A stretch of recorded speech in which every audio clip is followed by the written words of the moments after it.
Hi hello నమస్తే అండి అందరూ బాగున్నారు. సో నేను కూడా మీ దగ్గర చాలా బాగున్నా. ఈరోజు అయితే నేనైతే మీ ముందుకైతే ఒక మంచి సెకండ్ హ్యాండ్ షోరూమ్ కండిషన్ లాంటి బండి అయితే అమ్మకానికి తీసుకోవడం జరిగిందన్నమాట. మహేంద్ర బులెరో బండి అనమాట ఇది. దీని మోడల్ వచ్చేసి 2018 అండి. రిజిస్ట్రేషన్ వచ్చేసి 2019 అనమాట. ఇన్సూరెన్స్ అయితే లేదు, లైఫ్ ట్యాక్స్ ఉంది, ఆల్ టైర్స్ సీల్ టైర్స్ అనమాట. రీడింగ్ వచ్చేసి 92,000 కిలోమీటర్లు అయితే తిరగడం జరిగింది. Original quality vehicle showroom piece అనమాట. సో రేట్ వచ్చేసి అయితే 5,30,000 చెప్పడం జరుగుతుంది అనమాట. దీని రిజిస్ట్రేషన్ వచ్చేసి ఏపీ రిజిస్ట్రేషన్ అనమాట. సో మీకు ఇంటీరియర్ చాలా అంటే చాలా బాగుంది. 4 టైర్లు సీల్ టైర్లు అనమాట. మీకు అన్నిటికీ వీల్ క్యాప్స్ ఉన్నాయి.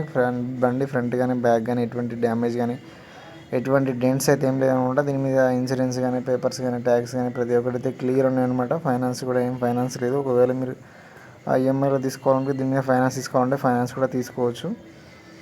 ఓకేనా. బండి అయితే షోరూమ్ బండి ఎట్లా ఉందో అదే విధంగా ఉందన్నమాట. బండికి ఎటువంటి డ్యామేజ్ అయితే ఏం లేదనమాట. సో ఇంటీరియర్ కూడా బ్రహ్మాండంగా ఉందన్నమాట. మొత్తం చేపించిన బండి ఇది.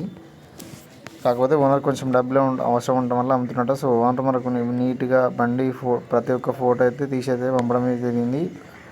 బండి బయట సైడ్ బండి లోపల సైడ్ కూడా ఫోటోలు తీసి పంపడం జరిగింది. వెనక సైడ్ కూడా చాలా అంటే చాలా బాగా నీట్గా అయితే బండి అయితే మెయింటైన్ చేయడం అయితే జరిగిందనమాట.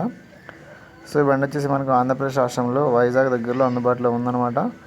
దీని యొక్క రేట్ వచ్చేసి 5,30,000 అయితే ఓనర్ అయితే చెప్పడం జరుగుతుంది. సో ఇది రేట్ అయితే ఫిక్స్డ్ ఏం కాదనమాట. మీరు దాని దగ్గరికి వచ్చి చూసి ట్రయల్ వేసుకొని మాట్లాడుకోవచ్చు అనమాట. సో మీరు ఇంకా ట్రాక్టర్లు కానీ డోజర్లు కానీ కార్లు కానీ హార్వెస్టర్లు కానీ ఇటువంటి అమ్మాలనుకున్నా 15 ఫోటోలు పూర్తి వివరాలతో నా వాట్సాప్ నెంబర్కి ఫోటోలు పంపిండి. నా వాట్సాప్ నెంబర్ వచ్చేసి వీడియో కింద డిస్క్రిప్షన్ చేయడం జరిగింది. ఓకేనా. Thank you for all.